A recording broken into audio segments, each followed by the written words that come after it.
Se concede la palabra al senador Marco Antonio Velázquez Salinas, del Grupo Parlamentario del Partido del Trabajo, para formular su pregunta hasta por 3 minutos. Muchas gracias, señor presidente. Espero me bonifique el tiempo de aproximación. Con el permiso de la Asamblea, la bienvenida al señor secretario. Quisiera reconocer, señor Videgaray, el hecho de que la documentación de los créditos hipotecarios del FOBISTE y del Infonavit se esté realizando en moneda nacional. Eso avanza, pero creo que debemos de dar todavía pasos más firmes y sobre todo largos en materia de la recuperación del sector vivienda. Le recuerdo que tenemos pendiente un compromiso sobre un plan de rescate para los compañeros que han caído en mora en el pago de su responsabilidad hipotecaria, así como también una reestructuración a quienes adquirieron esa unidad de inversión perniciosa que se le conoce como UDIs y que es del siglo pasado. Son dos temas los que me gustaría platicar con usted y son temas conocidos.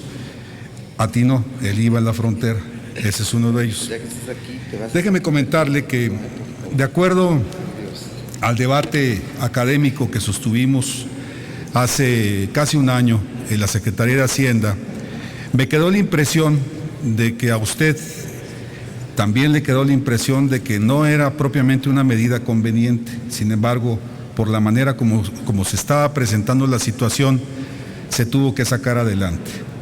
Sin embargo, ahora tenemos ya lectura empírica de un semestre y los números que tenemos, más allá de la percepción, sobre todo en Baja California, que es el estado más afectado, son situaciones comprometedoras y me gustaría compartir con usted sobre algunos datos. Primeros 2 trimestres, inflación media nacional 4.01, inflación, por ejemplo, en Tijuana 4.65. Hay una caída del 38.2 en la inversión extranjera directa en el primer semestre. Desempleo media nacional 5.47, Baja California 6.14. Esto es vergonzoso para nosotros. El crecimiento económico, somos el penúltimo. Aguascalientes, por ejemplo, tiene un 9.8, Zacatecas 8.8, Jalisco 2.5, Baja California 1.6, lo impensable, un estado tan productivo. El fondo de 3,000 millones de pesos con que se compensó, me parece que más allá de la opacidad con que se ha manejado, no ha sido propiamente útil. Vamos, no se ha percibido que este fondo compensatorio haya aliviado en algo la crítica situación que estamos viviendo. Hablo particularmente por los bajacalifornianos. El segundo tema, el control de dólares. Estamos hablando de una reducción de 10% de los ingresos de las empresas, de un desplome del 20% de las ventas del comercio y turismo, fuga de capitales a los Estados Unidos, así como de cuentavientes y además un mercado negro de divisa y, por supuesto, una riesgosa reexportación de dólares a los Estados Unidos. Creemos que con la ley antilavado, que precisamente se aprobó aquí en octubre del 2012, este control ya resulta ocioso y excesivo. Entonces, para sentar los temas, señor secretario, serían 2 puntos. Lo primero, si ha considerado usted alguna adecuación al fondo compensatorio de 3,000 millones de pesos a la frontera, o si inclusive ha contemplado usted algún tipo de rectificación en materia de la homologación del IVA en la frontera, porque, como le repito, ya analizado empíricamente durante el primer semestre, son situaciones sumamente críticas para los bajacalifornianos. Y segundo, tenemos el compromiso del presidente de la República sobre la erradicación del control de dólares. Ya inclusive hemos tenido algunas reuniones de alto nivel con la Secretaría a su cargo. Le agradezco, es de bien nacidos hacerlo, la pronta respuesta y la actitud con que su equipo de trabajo y su persona han respondido a las inquietudes de mi escaño. Pero sí quisiera preguntarle si ya tenemos una ley antilavado, tenemos ya el compromiso del presidente de la República que nos diga aquí con precisión ante esta Asamblea cuándo se va a anunciar o cuándo se hará oficial la erradicación del control de dólares. Permanecer en este sitio sin hacer uso de la palabra para escuchar su respuesta, y la rúbrica a este tema lo dará mi compañera Laida Sansores desde su escaño. Muchas gracias. Gracias, senador Blázquez, y puede usted permanecer sin duda en la tribuna. Gracias, señor presidente. Tiene ahora el uso de la palabra el doctor Luis Videgaray Caso para contestar hasta por 4 minutos. Senador, con su venia, señor presidente. Senador Blázquez, me da nuevamente mucho gusto saludarle. Primero, agradecer sus ideas, su insistencia en el tema del uso de la UDI en los créditos hipotecarios. Gracias, y debo reconocérselo a su tenacidad. Sin duda usted ha sido una de las voces importantes que nos han llevado a hacer los cambios que ya hemos hecho.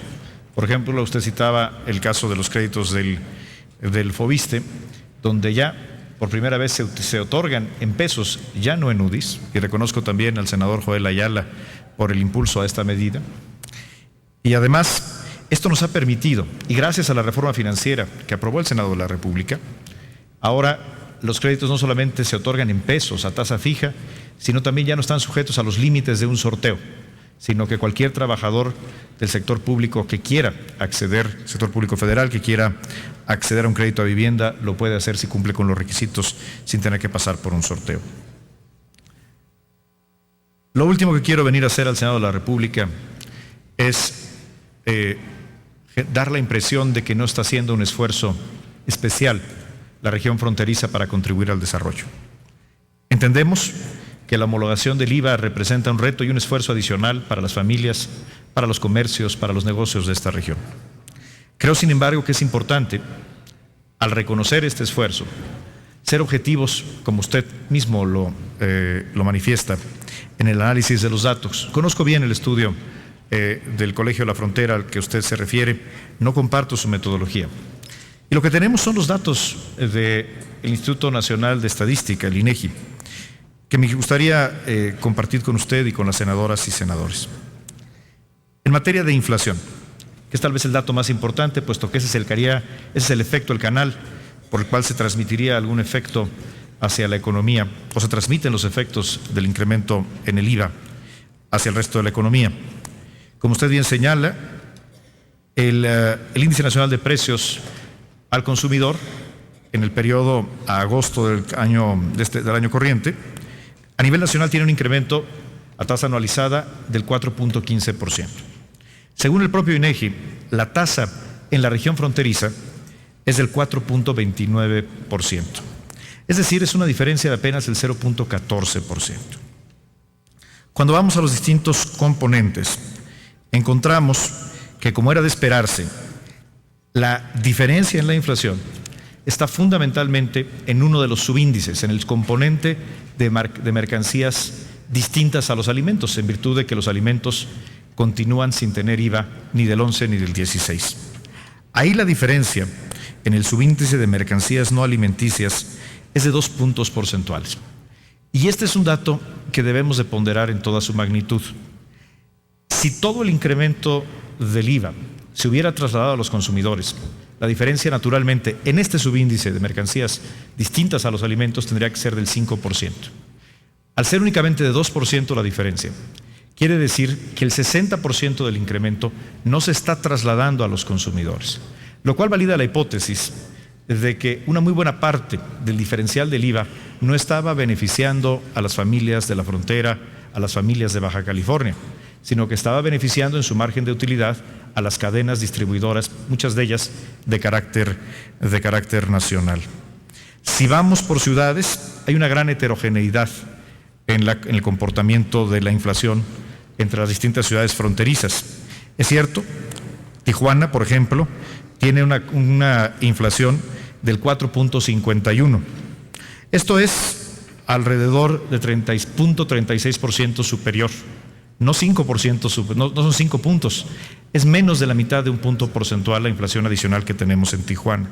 Hay otras ciudades fronterizas que incluso tienen inflación menor que la nacional, tal es el caso, por ejemplo, de Ciudad Juárez o de La Paz, Baja California. Cuando vemos a otros indicadores económicos, vemos, por ejemplo, el comportamiento del empleo. Como lo dijimos hace un momento, a julio del 2014, el empleo a nivel nacional está creciendo a una tasa promedio anual del 3.7%. En la región de la frontera, el empleo está creciendo al 4%. Es decir, empleos formales, con seguridad social, con prestaciones, están creciendo más en la frontera que en el resto del país. De hecho, también según el INEGI, en el primer trimestre del año, que fue un trimestre donde tuvimos un crecimiento afectado por el invierno norteamericano, el resto del país tuvo una tasa de crecimiento del 1.8%. Es un dato por todos conocido, publicado. En la frontera, según el INEGI, el crecimiento fue del 2.3%. ¿Qué quiere decir esto, senador? E insisto, lo último que debemos hacer es dejar de reconocer el esfuerzo que están haciendo las familias de la frontera, no solamente la frontera norte, sino también, por ejemplo, en el estado de Quintana Roo. Por supuesto, hay un efecto en algunos de los precios en la economía, pero debemos de ser objetivos. No podemos, las cifras lo que muestran es que el efecto es significativamente menor a lo que se esperaba por algunos de los analistas cuando se discutió la homologación del IVA.